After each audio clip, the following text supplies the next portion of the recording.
পবিত্র কোরআনে ইরশাদ হয়েছে, আল্লাহ তিনি ছাড়া কোনো ইলাহ নেই।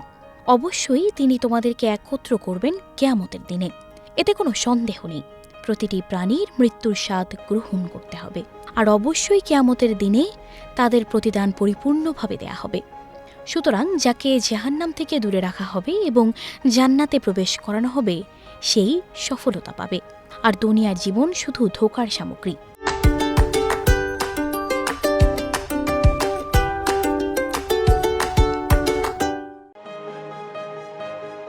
হাসরের দিনের অবস্থা বর্ণনা করে মহান আল্লাহ সুবহানাহু ওয়া তাআলা পবিত্র কোরআনে ইরশাদ করেন, কি অবস্থা হবে যখন আমি তাদেরকে এমন দিনে সমবেত করব যাতে কোনো সন্দেহ নেই, আর প্রত্যেককে তার কৃতকর্মের প্রতিদান পরিপূর্ণভাবে দেয়া হবে এবং তাদেরকে জুলুম করা হবে না।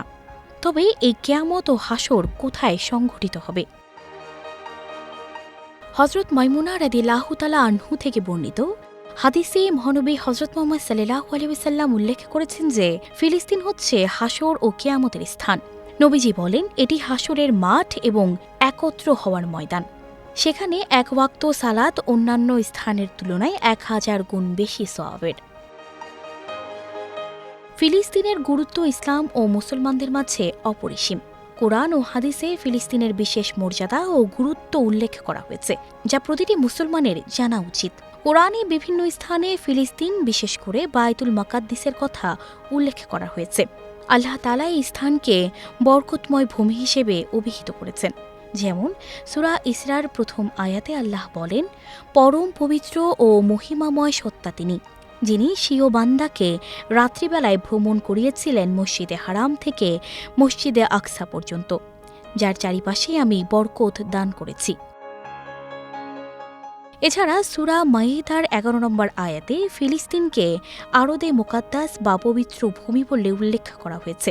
ফিলিস্তিনের পবিত্র ভূমিতে হযরত ঈসা আলাইহিসসালাম, হযরত মারিয়াম আলাইহিসসালাম, হযরত ইব্রাহিম আলাইহিসসালাম এবং বহু নবী রাসূলের স্মৃতি বিজড়িত স্থান রয়েছে। হাদিসেও ফিলিস্তিনের গুরুত্ব সুস্পষ্ট। নবী করিম সাল্লাল্লাহু আলাইহি ওয়াসাল্লাম ইরশাদ করেছেন, মসজিদুল হারাম, মসজিদে নববী এবং মসজিদে আকসা ছাড়া অন্য কোনো মসজিদের উদ্দেশ্যে সফর করা বৈধ নয়।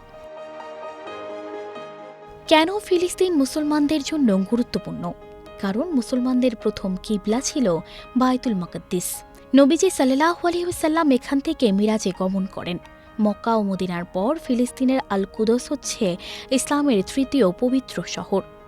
এখানে বহু নবী রাসূলের আগমন, জন্ম ও মৃত্যু হয়েছে। হাদিসে বর্ণিত আছে যে হাসর ও কিয়ামত এখানেই সংঘটিত হবে। শেষ জামানায় বায়তুল মাকাদ্দিসের আশপাশে জিহাদ হবে এবং এই দল সর্বদা বিজয়ী থাকবে। ফিলিস্তিনের ভূমি মুসলমানদের জন্য কেবল একটি ঐতিহাসিক বা রাজনৈতিক অঞ্চল নয়, বরং এটি ইসলামের গুরুত্বপূর্ণ অংশ। সঞ্জিদা রহমান, প্রবাস খবর।